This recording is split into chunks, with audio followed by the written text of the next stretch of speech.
Kamusta mga tol? Lugi naman no? Sobrang haba naman ni Bolbol para sa PBA. Dunk party yan, malamang. Kailangan ipiti mo pa yung Bolbol na yan para mapigilan mo yan. May try na natin yan. Pero bago yan, at tsara muna tayo. Focus lang sa goal. Okay game, kilala nyo naman siguro si Bolbol mga tol no? Dating NBA player yan. 7 taon siya naglaro sa NBA. 7'3 ang height, ang haba. 7'8 ang wingspan, walang haba din. 220 pounds at galing sa Sudan. Anak ni Manutbol yan na dating NBA player din ha. 7'6 naman si Manutbol, walang yan. Mas mahaba pa yung Bolbol ng tatay kaysa kay Bolbol. Ayun, kanina sabi natin diba, lugi naman ata ang ibang PBA teams kasi talagang sobrang haba ni Bolbol para sa PBA mga tol. Tingnan nyo naman no, lalo na kapag diretso yung Bolbol, tingnan nyo, walang haba talaga Kaya nakatira na nga, patay ka dyan. O kaya pa, tingnan nyo tumatawa kay Bolbol dyan mga tol ha. Sila sa Hada Boucher yan, 6'8 yan, matangkad din pero hindi pa rin talaga umabot sa haba ni Bolbol. Ayan no, lumawit pa rin talaga yung Bolbol, nakatira pa rin patay ka dyan. So paano mo ngayon tatauhan sa PBA ang ganyang kahabang Bolbol? Konti lang matatangkad sa PBA, diba? Ayan nga, 6'10 pa nga tumatawa kay Bolbol dyan. Mas mabilis pa yan kay Junmar ha, nakatira pa rin patay kay Bolbol.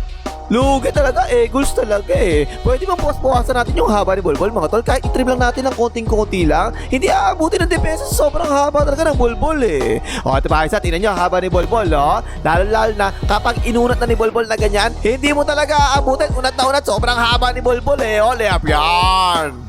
So eto mga tol no, kapag nasa PBA na nga si Bolbol at napasahan yan sa loob tapos ang release niyan ganyang kataas, lagpas sa ring ang release, tingnan mo nasa ibabaw na nga ata ng square wala na, magdasal ka na lang na hindi ka sumabit sa Bolbol na yan para hindi mo mapaul yung Bolbol na yan.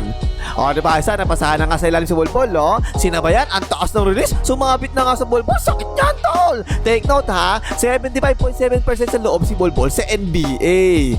O diba isa, pass pick sila dito binili kay Bolbol, nako nabitawan na nga ni Bolbol. Pero ang ginawa ni Bolbol, tumalikod muna siya para di makita ng maraming tao. At saka ngayon dinukot ni Bolbol na mabilisan lang para wala makakita. Nice Bolbol. Ang nakakatakot pa dyan mga tol, ang isang paboritong tira ni Bolbol, eto pa-floater na ganyan, walang yang-yang, patay ka dyan. Again, ang unang tanong ko dyan, paano mo sasabayan sa PBA ganyan tira ni Bolbol? Ganyang kataas sino makakaabot dyan? Wale! Kahit siguro si Japet, patapakin pa sa silya, hindi pa rin makaabot ni Japet yan. Ano pa isa, tingnan niya si Zach Eddie Wow sumabay dyan 7'3 yan mga tol, pero hindi pa rin talaga umabot sa taas ng floater ni Bolbol patay ka dyan. Yan ang magiging isang napakalaking problema talaga ng mga PBA teams. Yung floater ni Bolbol na ganyan, ang taas kasi talaga no? Hindi lang mataas yung tira niya dyan mga tol ha, pati yung percentage niya mataas rin talaga. Shot niya, tingnan yung shot niya 11 out of 14 sa gilid, 8 out of 13 sa gitna, at 9 out of 11 sa right baseline. Ang taas no? Diyan nanggagaling yung mga pa-floater na tira niya sa mga ganyang pwesto. Sa baseline naman tingnan mo, no chance talaga abutin sa Eddie Wow no? Patay ka dyan. So expect nyo siyempre sa PBA, ang tatao dyan malamang yung import ng kalaban, diba? Pero once makapasok sa loob si Bolbol, naku po, wala ka isang player sa PBA makakapigil sa Bolbol na yan. Hoy, like mong hayop ka, ano? Kanina ka pa, sasabit ang Bolbol mo kapag hindi ka nag-like. Mag-like ka na! At eto pa mga tol, magaling pa si Bolbol sa mga baseline jumper, lalo na sa pwesto na to sa kanan. Ayan patay ka dyan. Pag napasahan dyan, ako po, lista mo na talaga yan. Sure ball si Bolbol sa pwesto na yan At yan kadalasan ang bigay ng ball sa atin, diba? Kapag nakatira si Bolbol sa baseline na ganyan, malaking problema talaga yan sa ibang team sa PBA.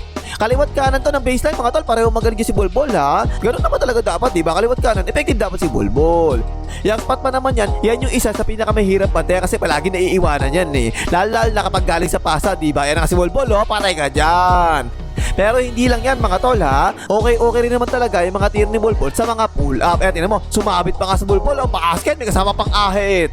Again, problema na naman yan sa mga kalaban nila sa PBA no? Kasi may tira talaga sa middle si Bolbol mga tol Syempre ang depensa, iipitin palagi niya si Bolbol para hindi makasalaksak, diba? Masakit kasi kapag naipit Pero pwede ka naman tirahan ni Bolbol na one dribble pull up. Ayan ganyan patay ka dyan.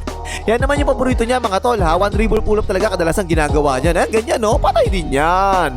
Na I think magiging sobrang useful talaga lalo na sa PBA kasi mas maliliit ang mga players dun Anytime pwede niyang gawin yung one dribble pull up na ganyan, todas talaga sila dyan. O yan niya, parang ganyan imbis na isalaksak niya, diba? May sumalubog sa kanya, di one dribble pull up na lang ganyan patay ka dyan. Wag lang sana puro ganyan ang gawin yung tira mga tol kasi yan ang malamang ibibigay na tira sa kanya sa PBA. Mas gusto kong gawin niya, mag-focus siya sa short range. Yung medyo malapit lang sa ring ha. Wala naman kasi makakasabay sa kanya sa ganun eh. Ayan yung mga ganyan kalapit oh. Again, kahit sa NBA mga tol, maganda talaga yung shooting percentage niya sa ganyan kalapit na tira.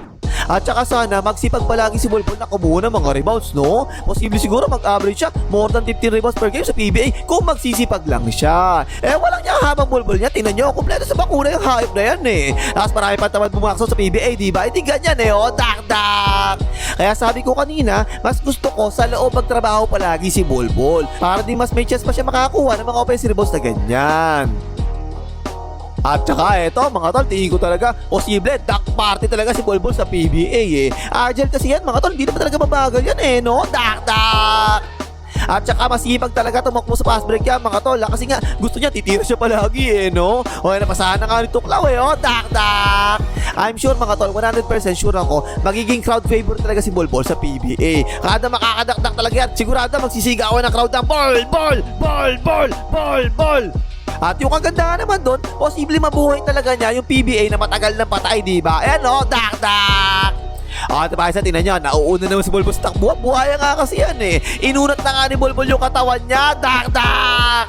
Hindi ako magtataka mga tol kung biglang umiscore si Bolbol ng 50 sa PBA. Bagay kasi talaga sa PBA yung laro niya bilang import eh, no? Dak!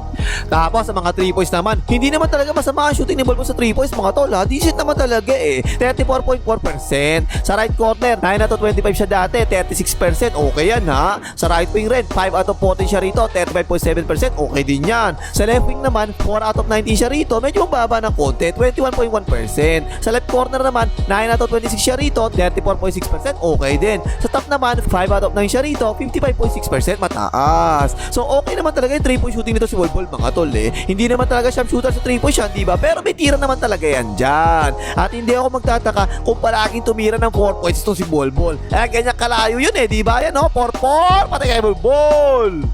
So yun mga tol, no? Tingin ko talaga, lugi talaga ang ibang PBA teams dito kay Bolbol eh. Kailangan yung makakuha nilang import, yung kaya talaga sumabay sa haba tsaka tangkad ni Bolbol. Or talagang makakati silang lahat dito kay Bolbol. Panigurado mga tol, more than 30 points per game ang kayang gawin ni Bolbol sa PBA. Kaya maghanda na kayong lahat. Parating na mahabang Bolbol sa Pilipinas. Maghanda na kayo. Maghanda na kayo pang-ahit. Pero seryoso mga tol ha, legit kasi na NBA player talaga si Bolbol, diba? Nagtataka nga ako kung bakit wala nang kumuha kay Bolbol eh. Dahil ba tatamad-tamad talaga si Bolbol, agaya nung naging breakdown natin dati sa kanya. Kasi no, sa Orlando Magic binigyan na ng chance to eh, no? 9.1 points per game siya sa Magic, in 21.5 minutes per game sa 17 na laro sa buong season. Nababad talaga to noon eh. At saka bata pa yan si Bolbol mga tol, 26 years old pa lang yan ngayon ha. Siguro kapag mga 30 years old na yan si Bolbol tapos hindi nag-ahit yan, ako po, baka talagang hindi na kaya pigilan yan sa sobrang kapal niyan. O ano pang himagas, manglagay, mga hater ni Bolbol.